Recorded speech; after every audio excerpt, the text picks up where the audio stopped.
Steve never anticipated that the end of his 15-year marriage would become such an emotional roller coaster, or that separation could feel simultaneously like liberation and devastating loss.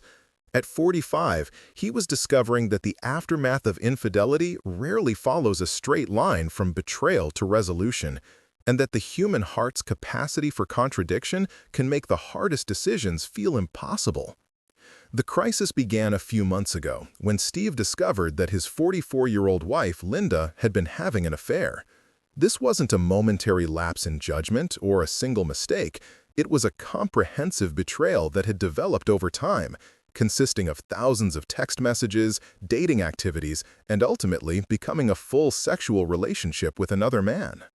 The discovery hit Steve like a devastating blow, not just because of the sexual betrayal, but because of the extensive emotional investment Linda had made in another relationship.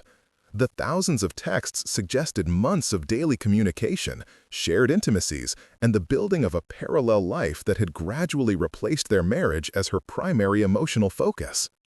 When Steve confronted Linda about the affair, their world exploded in the way that only long-suppressed marital problems can. The fight was intense and ugly, with years of resentment and disappointment boiling over into cruel words and devastating accusations. In his pain and rage, Steve called Linda a whore, words he would later regret but couldn't take back. The immediate aftermath of discovery led them to agree on separation. With young children involved, this wasn't just about ending their romantic relationship. It was about dismantling an entire family structure and creating new living arrangements that would affect everyone they loved most. Have you ever said something in anger during a relationship crisis that you immediately regretted but couldn't unsay? How did those words change the dynamic between you and your partner? When the initial shock subsided and emotions cooled slightly, Steve and Linda were able to have more productive conversations about what had gone wrong in their marriage. They acknowledged that they had both neglected each other over recent years, allowing distance and resentment to create the conditions where infidelity became possible. Steve, despite his devastation and anger, was willing to work on forgiveness and rebuilding their marriage. He loved Linda deeply and wanted to preserve their family if possible. However, his offer came with a non-negotiable condition. Linda had to choose between him and her affair partner. She couldn't have both relationships simultaneously while they attempted reconciliation. Linda's response was the second devastating blow of this crisis. She chose the other man over her husband and the father of her children. The great connection she felt with her affair partner was something she wanted to continue exploring, even if it meant ending her 15-year marriage and breaking up their family. This choice revealed the depth of Linda's emotional investment in the affair and suggested that her relationship with the other man had become more important to her than preserving her marriage and family. For Steve, this rejection was potentially more painful than the original discovery of the affair. However, Steve's anger and hurt led him to make a decision that would dramatically change the trajectory of this entire situation. The morning after Linda chose her affair partner, Steve found the man's phone number and sent him messages that revealed Linda was still married and had children. Steve's texts were admittedly sarcastic and passive-aggressive, a combination of congratulating the man on breaking up a family and bitter comments about being better than Steve. While Steve acknowledged these messages were childish and born of lashing out in pain, they had unintended consequences that would reshape everything. The affair partner was shocked to discover that Linda was still married with children. This information had apparently been concealed from him throughout their relationship, meaning he had been deceived about the true nature of his situation with Linda. Upon learning the truth, he immediately ended their relationship and blocked Linda from all communication. How do you feel about betrayed spouses contacting affair partners to reveal the truth about the situation? Is this a fair way to fight back, or does it create more drama and complications? Linda was devastated by this turn of events. The relationship she had chosen over her marriage was suddenly gone, taken away not by her own choice, but by the revelation of information she had kept hidden. The great connection she had been willing to sacrifice her family for had evaporated overnight. This dramatic shift created a completely new dynamic in Steve and Linda's separation process. 2 weeks later, as they were working through the practical aspects of ending their marriage, apartment hunting, custody arrangements, and dividing assets, something unexpected began happening between them. The separation process, rather than creating more distance, seemed to be bringing them closer together. They found themselves reconnecting in ways they hadn't experienced in years, almost like they were dating again. They were spending time together, talking openly about their feelings, and examining how their marriage had gone so wrong. This reconnection felt genuine and meaningful to both of them. They were reminiscing about better times, sharing their perspectives on their relationship's decline, and experiencing the kind of emotional intimacy that had been missing from their marriage for years. For the first time since the affair was discovered, their relationship felt alive and hopeful. It was during this period of renewed connection that Linda asked Steve if she could stay and work on their marriage instead of proceeding with the separation. Steve was thrilled by this request because he still loved Linda deeply and wanted nothing more to preserve their family and rebuild their relationship. However, Steve couldn't shake his suspicions about Linda's motivations. The timing seemed too convenient.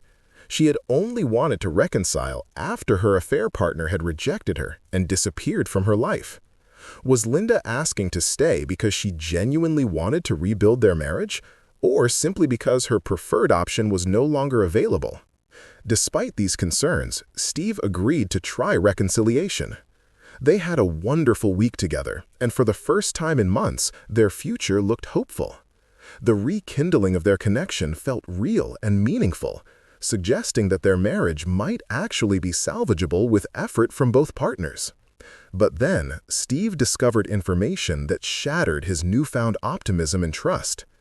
8 days after their reconciliation, he glimpsed a text message Linda was writing to her sister that mentioned her affair partner and expressed ongoing feelings of care and loss about their ended relationship. The content of this message revealed that Linda was still emotionally invested in the affair partner and upset about losing him. This discovery was devastating for Steve because it confirmed his worst fears about Linda's motivations for reconciliation, that she was settling for her marriage because her preferred relationship was no longer available. Steve's reaction to this discovery was another moment of poor judgment that he later acknowledged as immature. He stole Linda's phone when she wasn't looking, hoping to find more information about her true feelings and intentions. He only had about 2 minutes with the device before Linda noticed it was missing. When you suspect your partner is being dishonest about their feelings, how far is too far to go in seeking the truth? Is snooping ever justified, or does it make you as untrustworthy as them? What Steve found during those brief moments with Linda's phone was deeply troubling and confirmed his worst fears. The text conversations with her sister, which appeared to have been mostly deleted in real time, revealed several devastating pieces of information about Linda's true state of mind. First, Linda apparently had immediate regrets after asking to reconcile with Steve. The messages suggested that her request to work on their marriage wasn't born of genuine desire to rebuild their relationship, but rather of panic and desperation when her other options disappeared. Second, Linda expressed that she could never forgive Steve for calling her a whore during their initial confrontation and couldn't live with someone who thought of her that way. This revelation suggested that even if they attempted reconciliation, Linda would harbor resentment about Steve's reaction to her betrayal. Third, and perhaps most ominously, Linda mentioned to her sister that there was more to the story that she could never tell Steve. This hint at additional secrets or betrayals suggested that Steve still didn't have the complete truth about Linda's affair and behavior. Throughout these conversations, Linda's twice-divorced sister had been encouraging her to leave Steve rather than attempt reconciliation. This sister, who apparently disliked Steve, seemed to be enjoying the drama and pushing Linda toward decisions that would break up their marriage permanently. The discovery of these messages led to another explosive confrontation between Steve and Linda. Feeling betrayed once again by evidence that Linda's commitment to reconciliation was superficial at best, Steve told her they needed to return to their separation plans and move forward with ending their marriage. Linda's response to being confronted with her own words was to claim that Steve had misunderstood her tests and that she was simply venting to her sister in private. She argued that it was unfair for Steve to judge her based on private communications that he wasn't supposed to see, and that these messages didn't reflect her true feelings about their relationship. More concerning to Steve was Linda's attempt to shift blame and responsibility. She claimed that Steve was the one ending their marriage now, not her, because she had been genuinely willing to try reconciliation.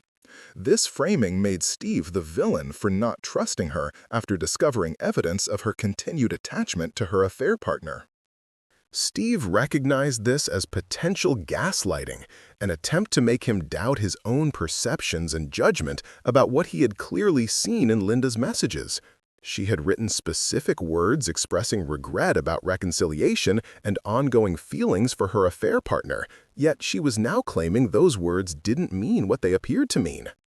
The manipulation was further complicated by the fact that Steve and Linda were getting along exceptionally well during this period.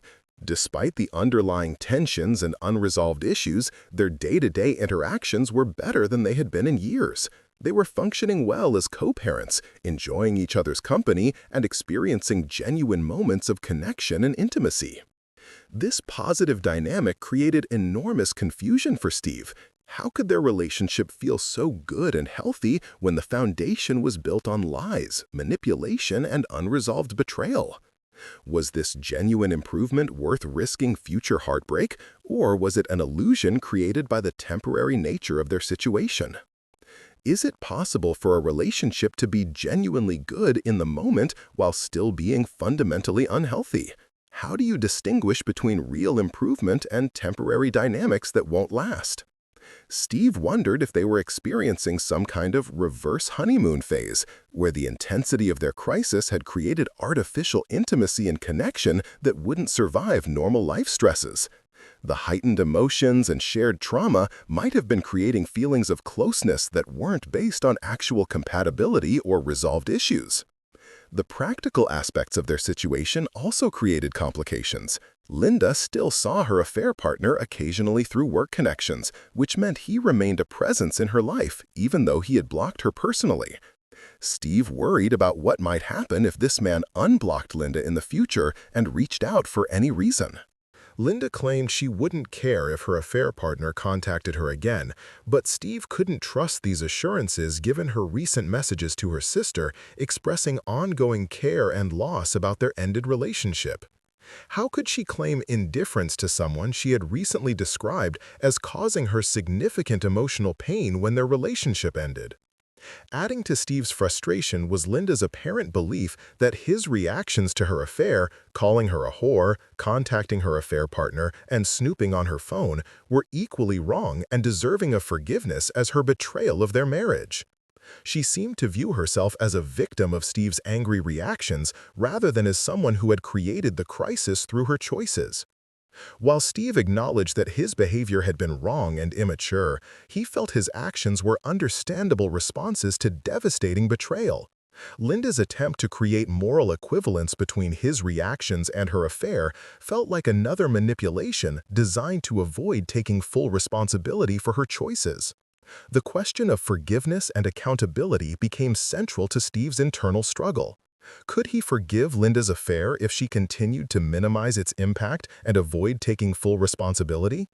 Could their marriage survive if Linda maintained that Steve's reactions to her betrayal were equally damaging to their relationship? Steve found himself trapped between his emotional experience, which suggested their relationship was improving and might be salvageable, and his rational analysis of Linda's behavior patterns, which suggested ongoing deception and manipulation. His heart was telling him one thing, while his mind was warning him about continuing to accept unacceptable behavior. The slow drip of truth that Steve mentioned was particularly difficult to handle.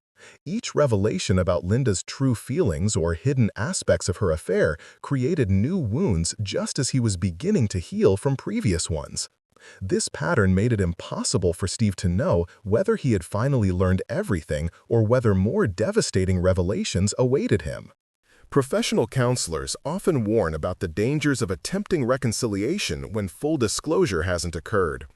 Successful affair recovery requires complete honesty from the cheating partner, and Linda's hints about more to the story that she couldn't tell Steve suggested that full disclosure was still not happening. Steve's confusion about whether their current positive dynamic was real reflected a common experience among betrayed spouses. The period immediately following affair discovery often involves emotional intensity that can feel like renewed love and connection, but this intensity isn't necessarily sustainable or indicative of genuine relationship health. The involvement of Linda's sister added another layer of complication to their situation. Having outside family members actively encouraging divorce and loving the drama can make reconciliation more difficult by providing the cheating spouse with validation for leaving rather than doing the difficult work of rebuilding trust. How many chances should someone get to be completely honest about betrayal before you decide they're incapable of the transparency necessary for reconciliation? Steve's question about whether he could take her back with all the shit that's gone down reflected his internal struggle between love and self-protection. He was experiencing genuine feelings of connection and hope while simultaneously recognizing red flags that suggested Linda wasn't fully committed to honest reconciliation. The practical reality that they were still living under the same roof while attempting separation created additional confusion. Their ability to co-parent effectively and maintain friendly interactions might have been giving both of them false hope about their ability to rebuild their marriage successfully. Steve's situation illustrated how the end of a marriage rarely follows a straight path from betrayal to resolution. The combination of love, anger, hope, fear, and confusion creates an emotional landscape that can make clear decision-making nearly impossible, especially when children and shared history are involved. The question of whether Steve should give Linda another chance if she asked again came down to whether he believed she was capable of the complete honesty and genuine commitment necessary for successful reconciliation. Her pattern of partial truths and hidden feelings suggested that she might not be ready for the transparency that rebuilding trust would require. Steve's story serves as a reminder that the aftermath of infidelity involves multiple stages of grief, anger, hope, and disappointment that can cycle repeatedly before reaching resolution. The path forward required not just love and good intentions, but honest self-assessment about whether both partners were truly ready to do the difficult work of rebuilding a marriage on a foundation of complete transparency and mutual respect. The decision Steve faced wasn't just about whether to forgive Linda's affair, but whether to accept a pattern of behavior that included deception, manipulation, and resistance to taking full responsibility for the crisis she had created. Sometimes the most loving thing someone can do is refuse to accept treatment that falls short of what they deserve, even when the alternative is losing something they still deeply value.